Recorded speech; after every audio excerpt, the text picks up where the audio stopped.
The Examining Magistrate by Anton Chekhov. A district doctor and an examining magistrate were driving to a post-mortem on a fine spring afternoon.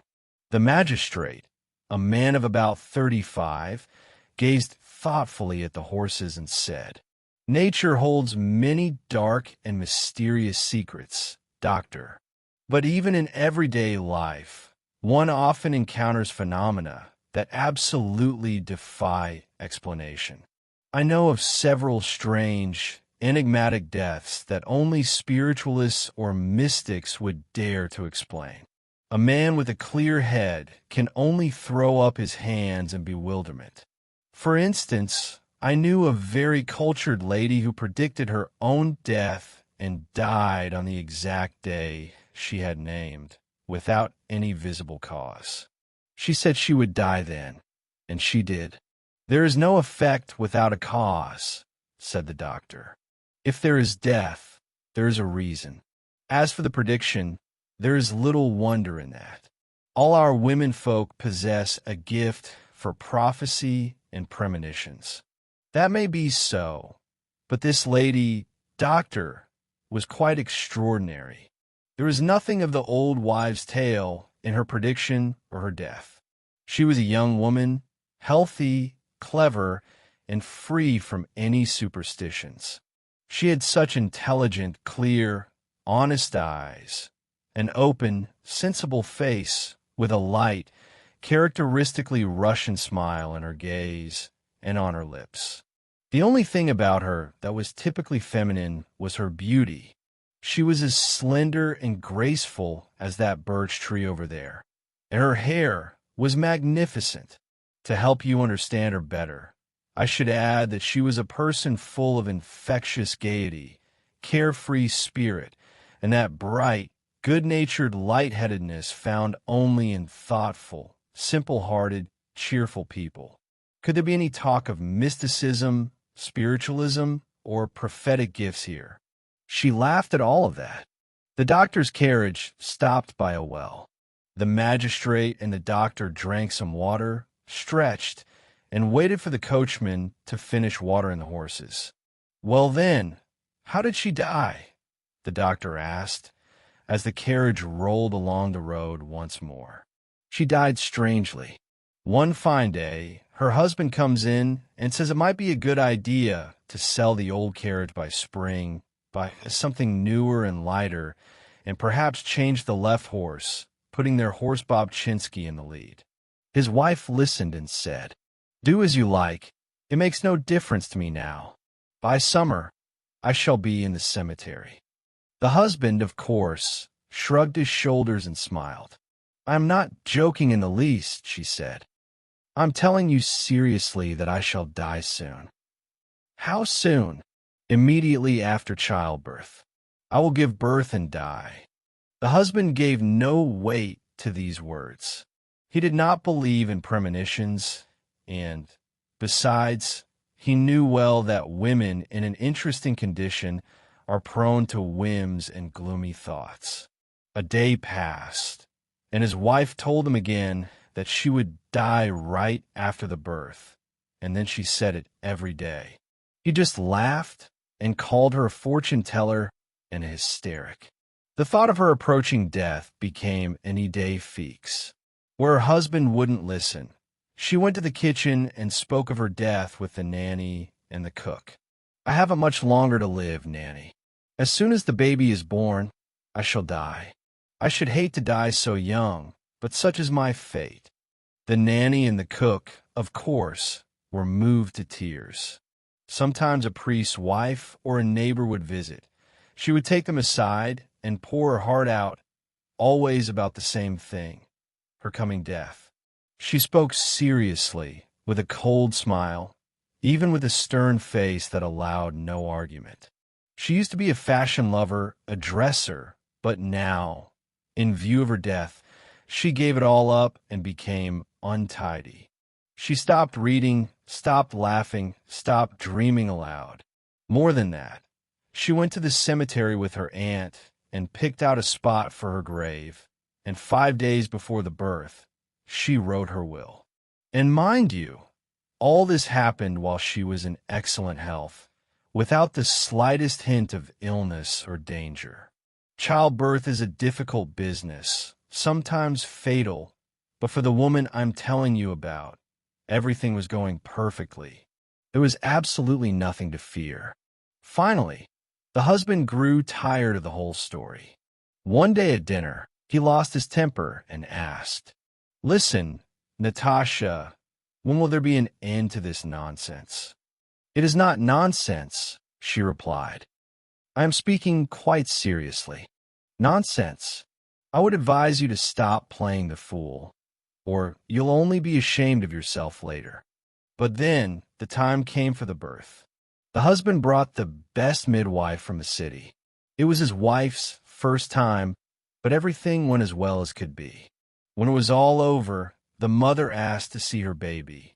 She looked at him and said, "Well, now I can die." She said her farewells, closed her eyes, and half an hour later, she gave up the ghost. She remained conscious until the very last moment. At least, when they gave her milk instead of water, she whispered softly, "Why are you giving me milk instead of water?" And that is the story. Just as she predicted, so she died.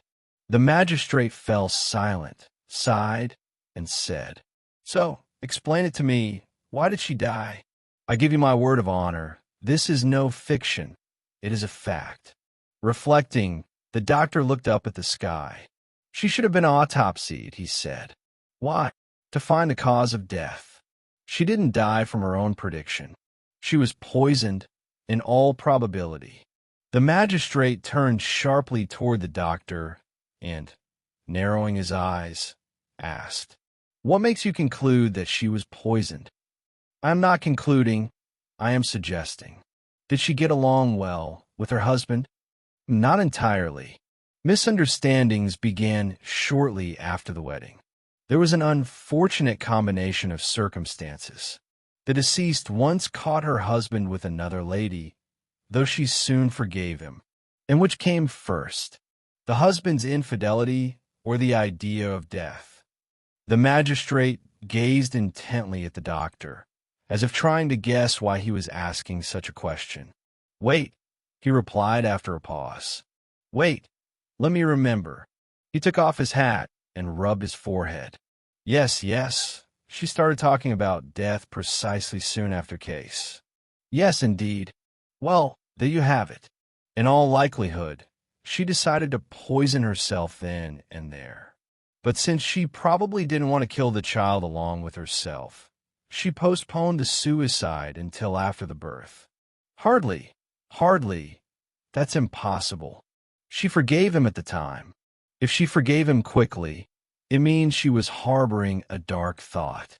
Young wives do not forgive quickly."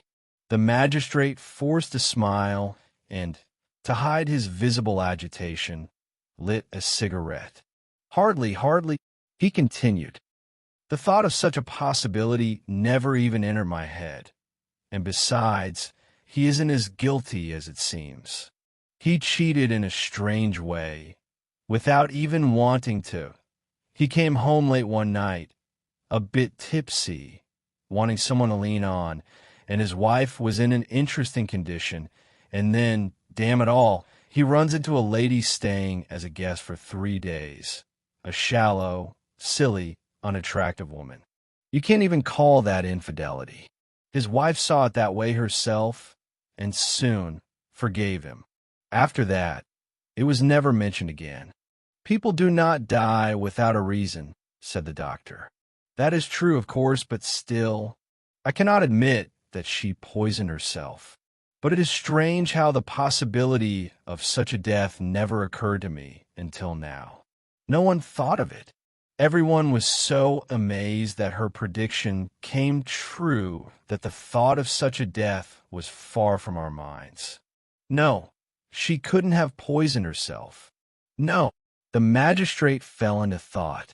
The image of the strangely deceased woman did not leave him, even during the autopsy. As he wrote down the doctor's dictation, he frowned gloomily and rubbed his brow. Are there really poisons that kill in 15 minutes, slowly, and without any pain? He asked the doctor while the latter was opening the skull. Yes, there are. Morphine, for example. Strange. I remember she kept something of the sort, but it's unlikely. On the way back, the magistrate looked exhausted. He nervously bit his mustache and spoke reluctantly. Let's walk a bit, he asked the doctor. I'm tired of sitting. After walking about 100 paces, the magistrate seemed to the doctor to grow quite weak, as if he were climbing a steep mountain.